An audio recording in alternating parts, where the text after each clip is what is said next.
হব, এটা আমার স্বপ্ন। হবু বউর মতো। ঘটক সাহেব, মেয়ে আমার পছন্দ হয়েছে। কি যে বলো, ভালো করে আগে দেখে শুনে নাও। আরে আমি অল্পতেই মানুষ চিনি।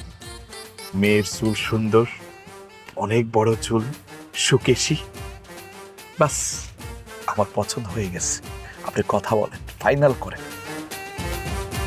ভাইজান, আমি নিজের মেয়ে বলে বলতেছি না, আমার মেয়ে কিন্তু লাখে একটা, রূপে গুণে অতুলনীয়, সমস্ত কাজকাম একদম পারফেক্ট পারে। ভাবি, আমাদের ছেলে মেয়ে পছন্দ করছে, এখন বাকি যদি আপনাদের মতামতটা। আমার মেয়ের পছন্দ হইলেই আমার পছন্দ, আমাদের কোনো আপত্তি নাই। কিরে মা, ছেলে দেখে তোর পছন্দ হয়েছে? আলহামদুলিল্লাহ ভাই সাহেব, আমাদের কোনো আপত্তি নাই, আমরা রাজি। আলহামদুলিল্লাহ, তাহলে তো হয়ে গেল, কোনো টেনশন নাই, কোনো টেনশন নাই। তাহলে তো আমি আমার পছন্দের মেয়ে পাইয়া গেলাম।